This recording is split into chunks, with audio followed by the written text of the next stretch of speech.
ପ୍ରେମ ଶାଶ୍ୱତ, ପ୍ରେମ ଚିରନ୍ତନ। ପ୍ରେମ ଦୁଇଟି ହୃଦୟର ମଧୁର ମିଳନ। ପ୍ରେମ ଗଙ୍ଗା ଜଳ ପରି ପବିତ୍ର। ସେହି ଜଳକୁ ଯେଉଁଠାରେ ଛିଞ୍ଚି ଦେଲେ ସେଠାରେ ପବିତ୍ରତା ଭରିଯାଏ। ହଁ, ଅନେକ ସମୟରେ ପ୍ରେମ ବିରହର ରୂପ ନେଇଥାଏ।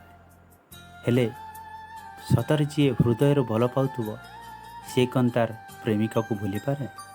ତାହାକୁ ନେଇ ମୋର ଏକ କବିତା, ତୁମ ସ୍ମୃତି। ତୁମରି ସ୍ମୃତିକୁ ଜାଳି ଦେବି ବୋଲି ଭାବିଥିଲି ମନେ ପ୍ରିୟା, ହେଲେ ମୋତେ ନୀତି ଜଳେଇ ମାରୁଛି ତୁମ ସେ ସ୍ମୃତିର ନିଆଁ, ତୁମ ସେ ସ୍ମୃତିର ନିଆଁ। କହିଥିଲି ସିନା ରହିଯିବି ପ୍ରିୟା, କହିଥିଲି ସିନା ରହିଯିବି ପ୍ରିୟା, ତୁମକୁ ମୁଁ ଭୁଲି ଯାଇ, ଭୁଲିବା ଆଗରୁ ତୁମ ସ୍ମୃତି ପ୍ରିୟା ଦେଉଛି ମୋତେ ଭୁଲେଇ, ଦେଉଛି ମୋତେ ଭୁଲେଇ। ଭାବିଥିଲି ମୁହିଁ ପ୍ରେମ କାହାଣୀକୁ, ଭାବିଥିଲି ମୁହିଁ ପ୍ରେମ କାହାଣୀକୁ ଚିରିଦେବି ଫର୍ଦ୍ଦ ଫର୍ଦ୍ଦ, ହେଲେ ସେ କାହାଣୀ ସାଜିଛି ଆଜି ମୋ ଜୀବନର ଉପପାଦ୍ୟ, ଜୀବନର ଉପପାଦ୍ୟ।